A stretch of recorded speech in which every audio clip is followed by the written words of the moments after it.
All right. Good day, everyone. My name is Olatin Joseph. I'm the facilitator of for UI UX Tech for Teams program, and I'm so excited to have everyone, um, you know, watching this, and I know that there'll be a lot to learn from it. So, without no further ado, let's just dive right in into the class. All right. Yeah, we're treating UI UX. All right. So this is a basic course, or let me say crash course. And if you have your notes, your notepad, and jot these things down, and of course you can also watch again and again because it's gonna be there. Of course, for the time being, you can watch again, right? And then yeah, do not forget to subscribe to our YouTube channel, the Neon. Do not forget to subscribe and press the notification button to get updates. All right. So yeah, UI UX, crafting exceptional digital experiences, exploring the foundational concepts, iterative processes, and essential tools that drive impactful product design. So yes, let's just dive into the you know the core of UI UX. All right, so we needed to break them down so that we can understand what UI UX simply means. Yeah, UI UX, or in other words, we call it product design. We can call it a website development. Okay, so but this is like the interface, user interface, and user experience. So number one, for user interface, the visual and interactive, it's the visual and interactive elements. Number one is the visual and interactive elements users engage with. So this is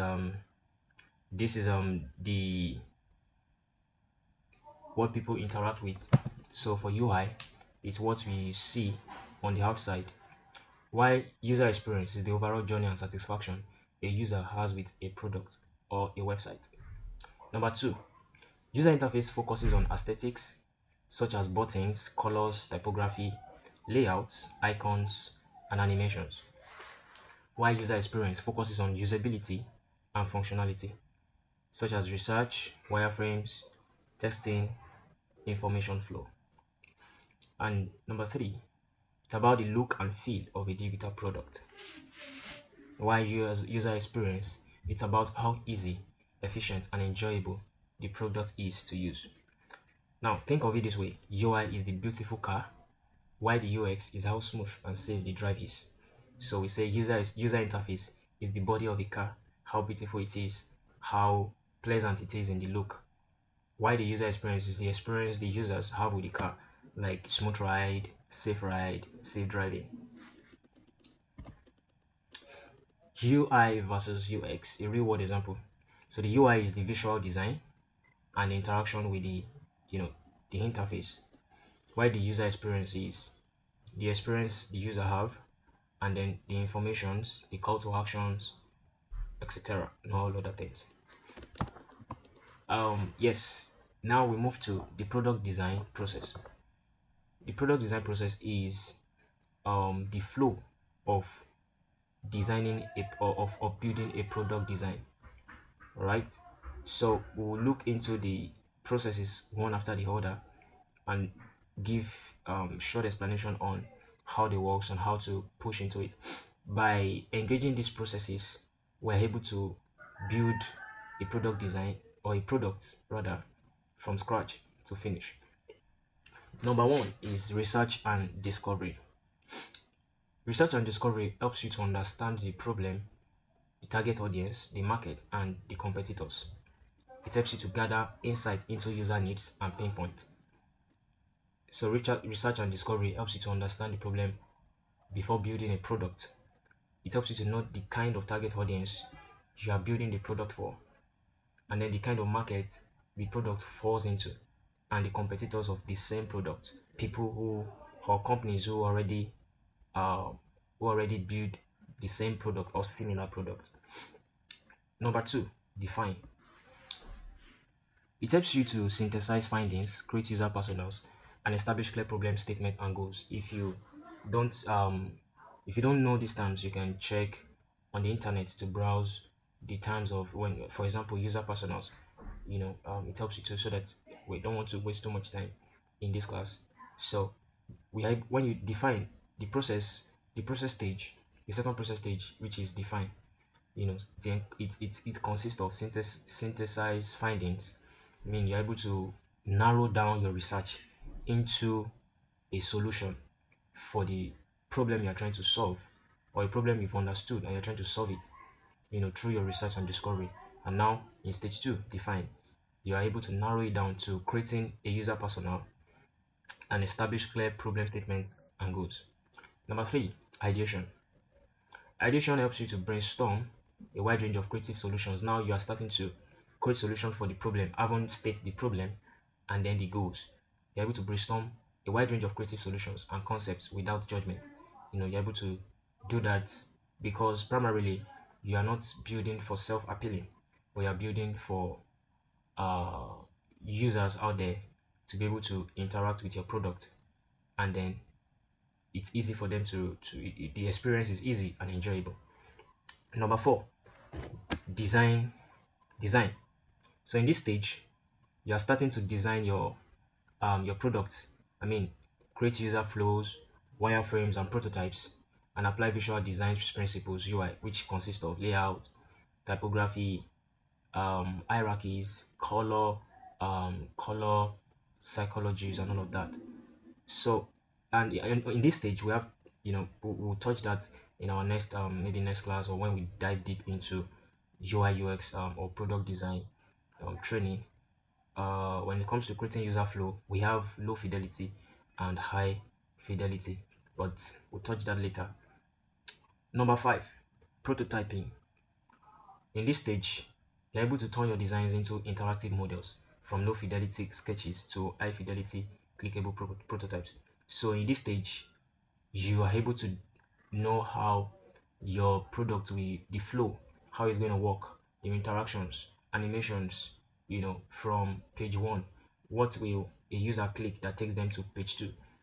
Maybe when a user enter your product or your website, they are in the home page and they want to go to the about. When they press it, how is it going to take them to the about, or where will the about be for them to click on when it takes them there? So those are the things that it entails, and it requires sometimes sketching and then also creating it digitally. So stage number six, we have testing and validation. This helps you to conduct usability tests with real users, identify friction points, and iterate based on feedback. So at this stage, you already build your product. Now it's time for testing. So before it goes live, or before your product starts to, before it's in use by many users out there, you test it with few users, and it's in this place you test it with few users, and it's in this place you're able to get feedbacks of how the real users feel of the product. It helps you to know if you are able to solve the problem you want to solve, or you are not there yet. All right. So it helps you to conduct usability tests with real users. Real users are able to check, they interact with the product, and then they give their feedbacks on what they feel, um, um you know based on their experience with the product. And number seven, we have implementation. It helps you to provide design specifications and assets to developers, ensuring accurate product build. So this stage, your stage as a your skill as a product designer or a UI designer is just building the interface and the experience of the website, which is on the outward. All right, and then it now takes developers. We have front end developer, we have back end developer. They are able to now develop um, with code language, with different type of languages to develop the product, and it's now live, it's now responsive for people to use. Number eight, we have launch and evaluation. Now this is the final stage why the developers have built the product, and then they built it according to what you worked on from stage one to stage six, and then they built it and it's now working perfectly. It's just as you have designed it. Then you can launch, you release the product, you monitor the metrics, you gather feedbacks and continuously improve.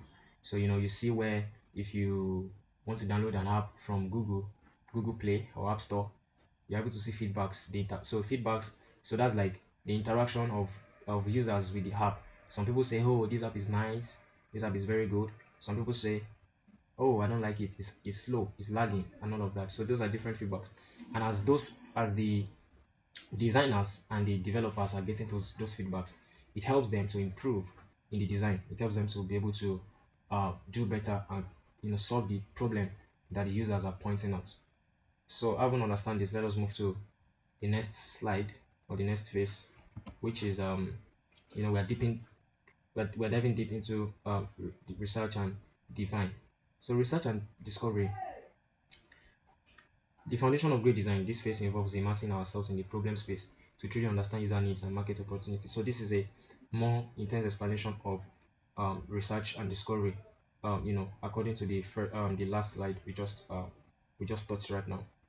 So method is you survey, interview, observation, competitive analysis. That is where you create a questionnaire on what people want, on what they are expecting, and then you create a goal, uncover pain points, motivations, and behavioral patterns. Move to define, translating raw data into actionable insights. Here, we clarify the scope and direction of the project. So this is where you define the scope, you define how you want to go about the project. After you've done your research and discovery, after your surveys, interview, your feedbacks or your data analysis and all of that, you are able to collate the data into actionable insights, clarify the scope and direction of the project. You are able to create user personas, create problem statements, list out clear goals and user stories.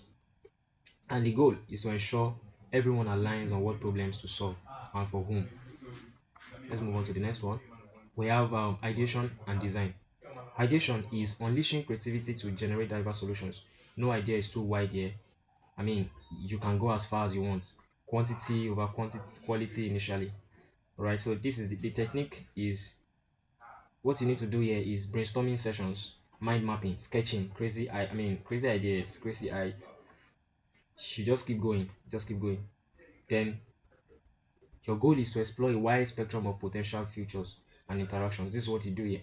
You're able to explore a wide spectrum of potential features and interactions. You understand the scope of the markets, you know everything and all of that. Then while in design stage, design stage helps you to shape concepts into tangible forms. This phase bridges functionality with aesthetics. So this is where you begin to understand how you want your color to look like, the color you are using, or how you want to um, manage the color, the typography you want to use. The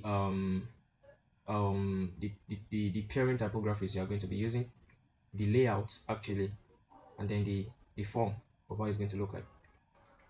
So design, when it comes to the UX, you are able to build user flows, information architecture. How are the words going to look like? How are the informations going to be placed? Low fidelity wireframes, right? So these are like sketches. These are more or less like sketches on your paper. And then the UI is the visual hierarchy, branding, component libraries, high fidelity mockups. So this is after you understand your UX, you're able to create your UI according to what you've concluded upon for your user experience. Move on to the next one. We have prototyping and testing. Prototyping and testing. Prototyping basically is bringing designs to life through interactive models. This allows for early validation and iteration before development resources are committed.